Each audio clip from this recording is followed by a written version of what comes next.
ఓం నమః శివాయ. అందరికీ నమస్కారం అండి. మనం ఈ వీడియోలో మార్గశిర మాసంలో వచ్చే ఆర్ధ నక్షత్రం గురించి తెలుసుకుందామండి. ఈ సంవత్సరం ఆర్ధ నక్షత్రం ఎప్పుడు వచ్చింది, ఏ రోజున శివుడికి అభిషేకం చేసుకోవాలి, పూజ ఏ విధంగా చేసుకోవాలి, ఈ సంవత్సరం అంటే మార్గశిర మాసంలో మనకి పౌర్ణమి తిథి కూడా ఎప్పుడు ఉంది, అవన్నీ తెలుసుకుందామండి.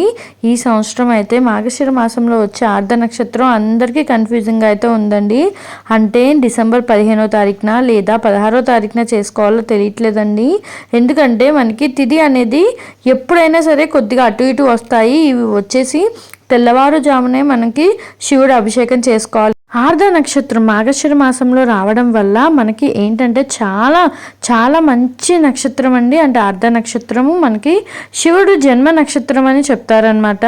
శివుడు జన్మ నక్షత్రం ఆర్ధ నక్షత్రం అండి. ఆ రోజు అభిషేకం చేయడం వల్ల మనకి ఉన్న పాపాలు కానీ ఏవైనా ఇబ్బందులు ఉన్నా సరే తొలగిపోతాయని చెప్పి అంటున్నారు. మనకి శివుడికి మొదటి స్థానం కుమారస్వామికి ఇస్తారండి.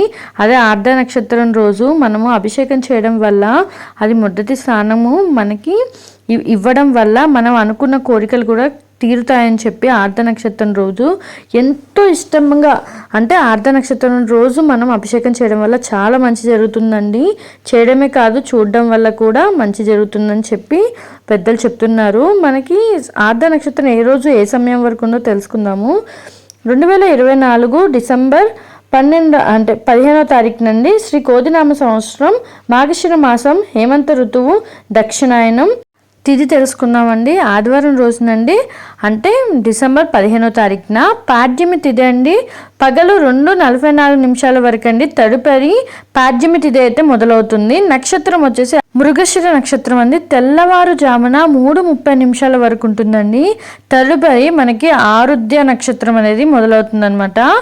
అంటే మనకి తెల్లవారుజామున సూర్యోదయానికి ముందుగా ఏ నక్షత్రం ఉంటే ఆ నక్షత్రాన్నే మనము తీసుకుంటాం కదండి. ఇది వచ్చేసి మనకి సోమవారం రోజునండి 16వ తారీఖున పాడ్యమి తిథి ఉందండి. పగలు 1:49 వరకు. తదుపరి విద్య వస్తుంది. మనకి ఆరుద్ర నక్షత్రం తెల్లవారుజామున 3:30 వరకు అయితే ఉంటుందండి. శివుడికి అభిషేకం అండి డిసెంబర్ 15వ తారీఖున. మార్గశిర మాసంలో ఆరుద్ర నక్షత్రం డిసెంబర్ 15వ తారీఖున అయితే వచ్చిందండి.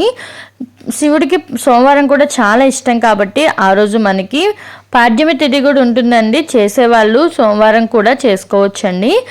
మనకి తిథి ప్రకారంగా చూసుకుంటే ఆదివారం అంటే డిసెంబర్ 15వ తారీఖున ఆరుద్ర నక్షత్రం అయితే ఉందండి. ఆ రోజు మనకి పౌర్ణమి తిథి కూడా ఉంటుందన్నమాట. శివుడికి అభిషేకం అండి. ఇంట్లో మన దగ్గర శివలింగం ఉంటే శివుడికి అభిషేకం అండి.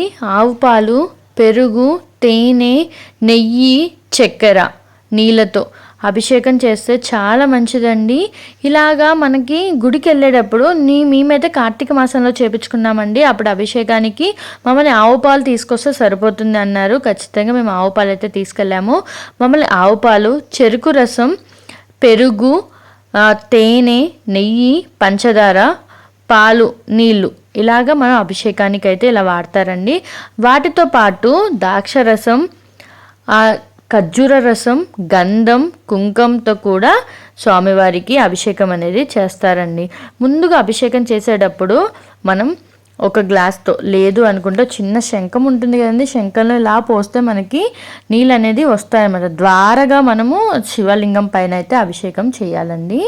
అలాగా ముందుగా మనము నీళ్ళు వేసుకోవాలి. దాని తర్వాత పాలు తర్వాత పెరుగండి. ఆవు పాలు, పెరుగు, తేనె, చక్కెర, నెయ్యి అండి.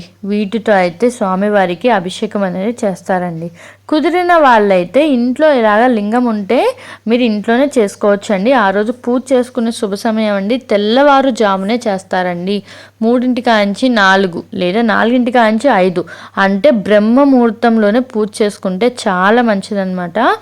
ఆదివారం రోజండి డిసెంబర్ 15వ తారీఖున ఆదివారం. తిథి వచ్చేసి మనకి నక్షత్రం వచ్చేసి ఆరుద్ర నక్షత్రం అండి. తిథి వచ్చేసి పౌర్ణమి తిథి అయితే ఉందండి. ఆ రోజు పౌర్ణమి ప్లస్ ఆరుద్ర నక్షత్రం చాలా మంచిగా పూజ అనేది చేసుకోవచ్చండి శివుడికి.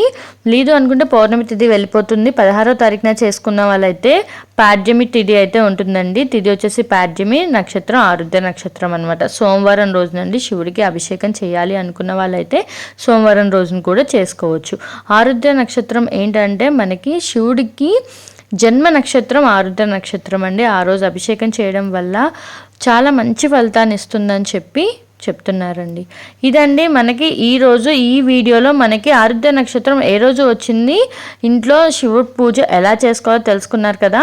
ఇలా లేదండి లింగం లేదు మేము పూజ ఎలా చేసుకోవాలనుకున్న వాళ్ళైతే మామూలుగా గుళ్ళకి వెళ్ళాలి అనుకున్న కుదిరితే గుడికి వెళ్ళొచ్చండి. లేదంటే మనకి శివుడి దగ్గరే పువ్వులు పెట్టుకొని పూజ అనేది చేసుకోవచ్చు అనమాట.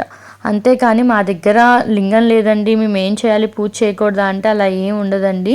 పూజ మనం ఇంట్లోనే చేసుకోవచ్చు. ఇంట్లో ఎప్పుడు పూజ చేసుకునే శివుడికి పూజ చేసుకొని పువ్వులు పెట్టుకొని నైవేద్యం పాలు నైవేద్యంగా సమర్పించవచ్చు అండి. లేదంటే మన దగ్గర ఏదంటే పళ్ళు ఉంటే అవి పళ్ళు పెట్టుకొని స్వామివారికి పూజ అనేది చేసుకోవచ్చు అనమాట. గుళ్ళకి వెళ్తే మాత్రాన మనకి ఇలాగ కుదిరిన వాళ్ళైతే ఆ రోజు మాత్రం కుదిరితే అభిషేకం చేయించుకోండి. ఇలా అండి స్వామివారికి మనకి ఆరుద్ర నక్షత్రం రోజు పూజ ఎలా చేసుకోవాలి, అభిషేకం ఎలా చేయాలో తెలుసుకున్నారు కదా. నా ఛానల్ని చాలామంది సబ్స్క్రైబ్ చేయకుండా చూస్తున్నారండి, ప్లీజ్ సబ్స్క్రైబ్ చేసుకోండి. ఇలా చేయడం వల్ల మాకు కూడా చాలా మంచి వ్యూస్ అయితే వస్తాయండి, సబ్స్క్రైబర్స్ కూడా పెరుగుతారు కదా. మీకు నా వీడియో నచ్చితే ప్లీజ్ ఒక లైక్ చేయండి, షేర్ చేయండి, కామెంట్ చేయండి. థ్యాంక్స్ ఫర్ వాచింగ్ అండి. బాయ్.